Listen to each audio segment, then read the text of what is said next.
సరే, అదే అంశంలోకి ముందుకెళ్తే గనక ఏదైతే Prashant Kishor most strategic person అని చెప్పుకుంటూ గెలిచే పార్టీల వైపు ఎప్పుడు కూడా స్ట్రాటజీ చెప్పి ఈసారి బీజేపీ పైన ఒక వ్యాఖ్యలు చేశారు సార్ ఆయన. ఏదైతే బ్యాలెట్ లో అయితే ఒక ఓటు కూడా రాలేదు పంచాయతీ ఎలక్షన్ తో తెలంగాణలో, కాకపోతే అదే బీజేపీకి 8 ఎంపీ సీట్లు వచ్చినాయని కూడా కామెంట్ చేశారు ఏది ఈవీఎం అప్పుడు. అది ఎట్లా చూడాలి? ప్రశాంత్ కిషోర్ ఏదైతే కామెంట్ చేశారని పత్రికల్లో వస్తుందో, సోషల్ మీడియాలో వస్తుందో, భారతీయ జనతా పార్టీ మంచి పర్ఫార్మెన్స్ ఎంపీ ఎలక్షన్లో చూపించింది. దాదాపు 8 సీట్లు గెలిచారు, అంటే 50% పైన. తెలంగాణలో 17, దాదాపు 50% సీట్లు సాధించారు. పెద్ద విజయం అది. అయితే అలాంటి బీజేపీ దాదాపు 50% పంచాయతీలు సర్పంచులు గెలవాలి కదా, వాళ్ళు బలపరిచిన వాళ్ళు అనేది వాళ్ళ లాజిక్.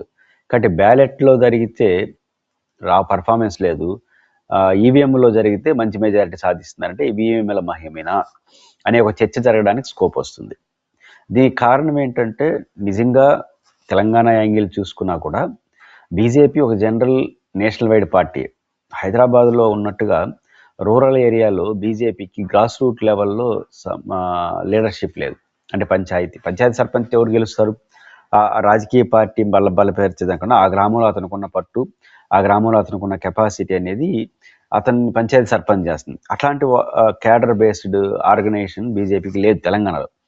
అందువల్ల పంచాయతీ ఎన్నికలు అది పర్ఫార్మెన్స్ చూపేది. ఎంపీ ఎలక్షన్కి వచ్చేసరికి సార్వజనికంగా జరుగుతుంది కాబట్టి కొంత ఓటింగ్ పడి ఉండొచ్చు.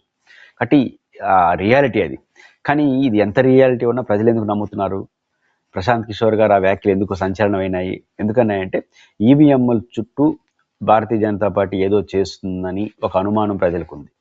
అదొక వాస్తవం. అంటే నిజాలు పక్కన పెడితే అలాంటి అనుమానం అయితే ప్రజలకు ఉంది. దానికి కారణం బీజేపీ తీసుకున్న నిర్ణయాలు, బీజేపీ నాయకత్వంలోని కేంద్ర ప్రభుత్వం అపాయింట్ చేసినటువంటి ఎలక్షన్ కమిషన్ అనుసరిస్తున్నటువంటి విధానం. ఈ 2 కారణాలు ఇచ్చా ఎప్పుడు ఎన్నికలు జరిగినా బీజేపీ వాళ్ళ పట్ల ఇట్లాంటి సెటైరికల్ విమర్శలు వస్తున్నాయి.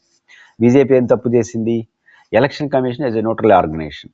కాబట్టి ఎలక్షన్ కమిషనర్ని లేదా ఎలక్షన్ కమిషన్ సభ్యులని నియమించేది 3 త్రిసభ్య కమిటీ.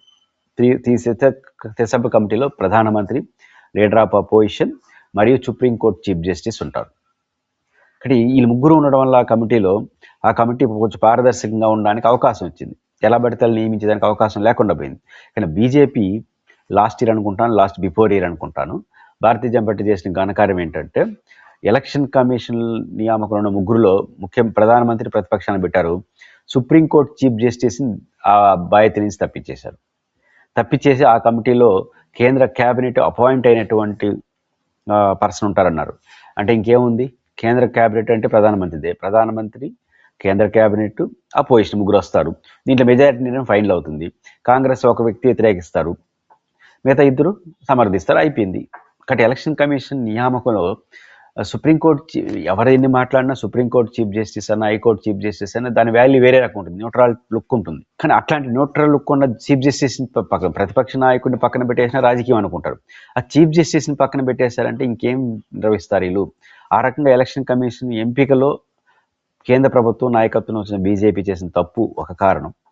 2, ఎలక్షన్ కమిషన్ ఆ ఈవీఎంల పనితీరు పైన కావచ్చు, లేకపోతే ఈవీప్యాడ్లు 20 రోజుల్లోనే తీసేయడం సంబంధించి కావచ్చు, లేదా ఈవీఎంలు యొక్క మిషన్ యొక్క బ్యాటరీ ఛార్జెస్ ఎలక్షన్ నాటికన్నా ఎలక్షన్ అయిపోయిన తర్వాత 20 రోజులు లోపల పెట్టిన తర్వాత కూడా తగ్గడం కాకుండా, ఇవన్నిటికీ సరైన సమాధానం ఎలక్షన్ కమిషన్ చెప్పలేదు. కాబట్టి ఈ 2 కారణాలు. ఎలక్షన్ కమిషన్ చాలా ప్రధాన ప్రశ్నలకు సమాధానం చెప్పట్లేదు. రెండో వైపు ప్రధానమంత్రి నాయకత్వంలోని కేంద్ర కేబినెట్ తీసుకున్నటువంటి ఎలక్షన్ కమిషన్ నియామక కమిటీని పారదర్శకత లేకుండా చేయడం. ఈ 2 కారణాలు ఇచ్చా సంథింగ్ ఈజ్ రాంగ్ అని జనం నమ్ముతున్నారు. నిజాల తర్వాత విషయం. దానికి తోడు జగన్మోహన్ రెడ్డి గారు ఫ్రమ్ ద బిగినింగ్ నుంచి, ఓడిపోయిన రోజు నుంచి ఆయన ఎలక్షన్ కమిషన్ మీద అనుమానాలు వ్యక్తం చేస్తున్నాడు, ఇండైరెక్ట్గా డైరెక్ట్గా. వాళ్ళ పార్టీ నాయకుడు మిథున్ రెడ్డి గారు లోక్సభలో ఈ విషయం పైన సావధానంగా మాట్లాడినారు. పార్లమెంటరీ పార్టీ నాయకుడు రాజ్యసభలో సుబ్బారెడ్డి గారు సావధానంగా మాట్లాడినారు. జగన్ గారు కూడా హర్యానా ఎన్నికలు వచ్చినప్పుడు, మహారాష్ట్ర ఎన్నికలు వచ్చినప్పుడు ఇట్లాంటి సీరియస్గా స్పందిస్తున్నారు. కాబట్టి జగన్మోహన్ రెడ్డి గారు స్పందించడం, అందులో ఆయన ఓట్లన్నీ 40% ఓట్లు, 1,32,00,000 ఓట్లు వచ్చినాయి. బలమైన నాయకుడు. 1,32,00,000 వచ్చిన వాళ్ళకి ఏమో 11 సీట్లు ఏంది, 20-30 లక్షల కోట్ల వాళ్ళకి 21-8 సీట్లు ఏంది అనే ఒక భావన ప్రజల్లో పెరిగింది.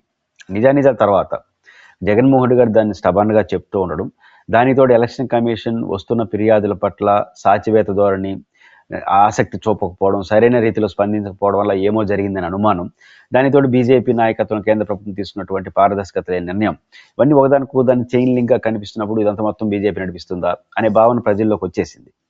దాన్ని ప్రశాంత్ కిషోర్ టచ్ చేశాడు. దానికి ఒక మంచి ఉదాహరణ ఏంటి, తెలంగాణలో 8 సీట్లు ఎంపీ సీట్లు గెలుచుకొని దానికి తగిన పర్ఫార్మెన్స్ ఏడా లేకుండా బీజేపీ పోయిందంటే అది ఈవీఎంలు, ఇది బ్యాలెట్ అని విమర్శించడానికి స్కోప్ వచ్చింది. వాత జగన్మోహన్ రెడ్డి గారు ఓడిపోయిన రోజు నుంచి స్టార్ట్ చేశాడో ఈవీఎంల స్థానంలో బ్యాలెట్ పేపర్ ఉండాలనే దానికి బలం రోజు రోజుకు పెరుగుతూ ఉంది. కేంద్ర ప్రభుత్వ వైఖరి, ఎలక్షన్ కమిషన్ సాక్ష్యవేత్త వైఖరి కారణంగా ఈ పరిస్థితి వచ్చింది. ఖచ్చితంగా జగన్మోహన్ రెడ్డి గారు దీని పట్ల పట్టుదలతోనే ఉంటాడు. ఎప్పుడు అవకాశం వచ్చినా ఈవీఎంల యొక్క పనితీరు పైన మాట్లాడుతూనే ఉంటారు. ఖచ్చితంగా ఈవీఎంల పనితీరు ద్వారా వచ్చినటువంటి విమర్శలు కేంద్ర ప్రభుత్వం నిత్యం సమాధానం చెప్పుకోవడం తప్ప ఇంకో మార్గం వాళ్ళకి లేదు.